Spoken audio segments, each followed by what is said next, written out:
Marxist communist கட்சியின் ஒரு நவீன முகமாக திகழ்ந்த இன்றைய தலைமுறையினரையும் ஈர்க்கும் வகையில் புத்தகங்கள் மற்றும் அவரது உரைகள் என்றென்றும் அந்த இடதுசாரி தோழர்கள் மனதில் என்றென்றும் நிற்கும்.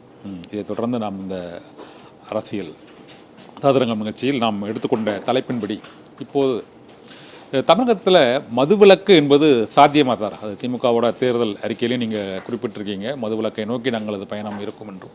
இன்று கூட அமைச்சர் முத்துசாமி பேசும்போது மதுவிலக்கு தான் முதலமைச்சர் மு க ஸ்டாலினின் முழுமையான விருப்பம் என்று அவர் கூறியிருக்கிறார். ஆனால் அந்த விருப்பத்தை பூர்த்தி செய்வதற்கான சூழ்நிலை மற்றும் அதற்கான திட்டங்கள் ஏதாவது முன்னெடுக்கப்படுதா சார்? அதாவது மதுவிலக்கு கொஞ்சம் கொஞ்சமாக கடைகளின் எண்ணிக்கையை குறைத்து ஒரு கட்டத்தில், அதாவது அது நீங்கள் மாண்புமிகு முதலமைச்சர் அவர்களோடு பேசுகிற போதும் சரி, இன்றைக்கு நமது அமைச்சர் அண்ணன் முத்துசாமி அவர்கள் சொல்லுகிற போதும், அதாவது இது என்னமோ கடையை திறந்தோம் கடையை மூடுகிறோம் என்ற கதை அல்ல. இது பொறுத்த வரைக்கும் இது ஒரு சமூக பிரச்சனை. நீங்கள் நாளைக்கே கூட மூடிவிடுகிறேன் என்று நீங்கள் மூடிவிடலாம், பெரிதாக ஒன்றுமில்லை. ஒரு 30,000 கோடி ஒரு ஆண்டு 2 ஆண்டு நாம் கடன் வாங்கி கொண்டால் கூட அடுத்தாற்போல் அந்த 30,000 கோடியை நாம் வருமானத்தில் ஈடுகட்டக்கூடிய அளவிற்கு நம்மால் நிர்வாகத்தை இட்டு செல்ல முடியும்.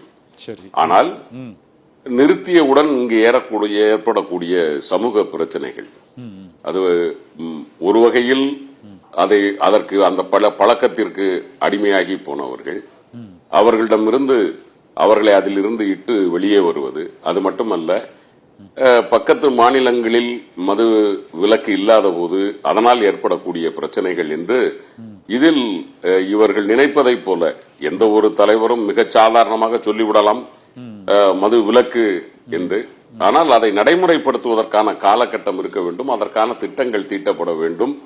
இந்த சூழ்நிலையில் உங்களுக்கு எல்லோருக்கும் தெரியும், 2016 இருந்து 21 வரைக்கும், ஏன் ஜெயலலிதா அம்மையார் என்றைக்கு மைக்கேல் டி குன்ஹாவால் தீர்ப்பளிக்கப்பட்டு குற்றவாளி என்று பதவி இழந்தாரோ அதன் பிறகில் இருந்தே தமிழ்நாட்டினுடைய நிர்வாகம் சீர்கெட்டு போன காரணத்தினால், அதிலும் 17 இருந்து 21 வரைக்கும் அது ஒரு உச்சத்திற்கு போனது. யதார்த்தத்தில் இயற்கையும் நமக்கு எதிராக இருந்தது, கொரோனா காலகட்டம் என்று சீரழிந்து போய் இருக்கிற நிதி நிலையை, நிர்வாகத்தை கொஞ்சம் மேம்படுத்தி வந்திருக்கிறோம்.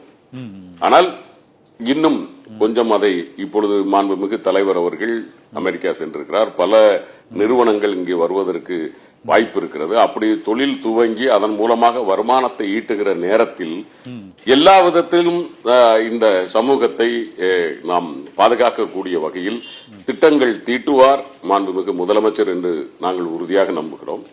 ஏற்கனவே நாம் ஆட்சிக்கு வந்த பிறகு 500 கடைகளை குறைத்திருக்கிறோம்.